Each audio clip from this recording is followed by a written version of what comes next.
bulshadeennu inay xanuunsan tahay qisaan xasuustay baan idinka sheekaynayaa inaannu bulsho xanuunsannahay.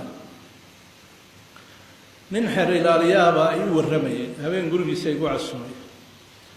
wuxuu yidhi maalintii aan shaqada bilaabay asbuuc intaanan joogin nin baa ii yimid, weliba qaylu ku soo galay albaabka, qaylo soo qaylinayo, la celinayo. war ninkan maxaad u celinaysaa?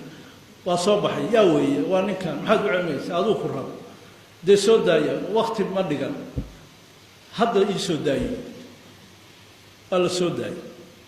wuxuu yidhi niyo waxaan la qaylinayay nin baa jira dil ku xukuman, faylkiisii madaxweynahay la taala. caawa hadduu saxiixo ninkaa berri waa la dilaya. waxaan kuu sheegayaa ninka uu dilay oo loo haysto waa aniga. warbal fariisuu yidhi maxaa tiri ku soo celi. ninkaas ninka uu dilay oo loo haysto waa aniga. adigu soo ka noolayo hor fadhiyo ii sheekaynayo. see ku dhacday? anaa ka shaqeeyey buu yidhi. tanaaba ka daran. anaa waxaan ka shaqeeyey ninkaa inuu i dilay oo maxkamad la saaro oo dil lagu xukumo la tugto. see uga shaqaysay? wuxuu yidhi askarigii soo qabtay baan laaloosh siiyey. si ay dhiigii dambi baaraha faylka qorayay baan laaloosh siiyey. isbitaalkii la geliyey frijiteerka takhtarkii joogay baan laaloosh siiyey.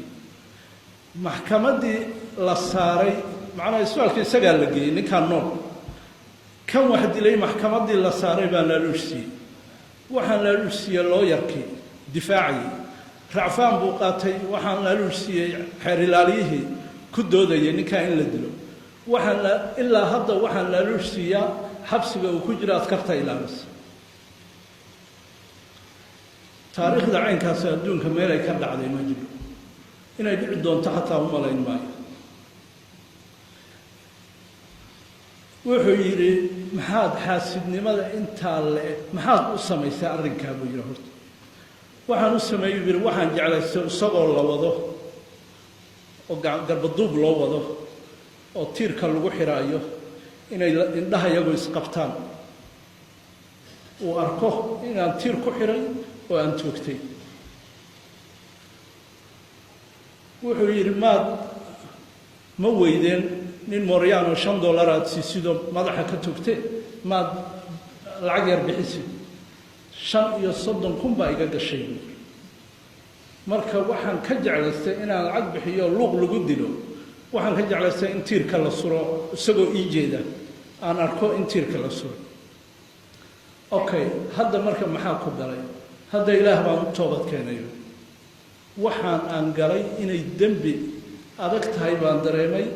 ilaah baan u toobad keenay. ninkaa in la dilo ma rabin. oo xaasidnimada intaa la eg maxaa ku gaarsiiyey? waxaa i gaarsiiyey buu yidhi ingiriiskaan deganaa, lacag baan u soo diray, shirkad baan wadaagnay. shirkaddiina waa iga dhacay, xaaskaygiina waa guursan. mujtamacaas mujtamac caafimaad qaba ma la dhihi karaa? aniga laba yaabi maayo mida kan shaydaanka ka batay oo u sheekeeyey oo maskaxdiisii ku xaaraya. askari, takhtar, looyar, qareen, CID, sarkaal. ma nahay mujtamac jiran mase ma nihin? mujtamac jiran baa waana dalkoo dhan, maaha hal magaalo keliya. ficilada caynkaasa iyadoo wejiyo kala duwan leh dalkoo dhan bay ka dhacday. mucaamalaadka islaamku marka waa caafimaad bulshadeed. been ha sheegin, waayo ma jeclid in been lagu sheego. ha khiyaanin, ma jeclid in lagu khiyaano. waxa hadin, ma jeclid in lagu hado. waxa dilin, ma jeclid in lagu dilo. waxa dulmiyin, ma jeclid in lagu dulmiyo. waa caafimaad, wax kale maaha.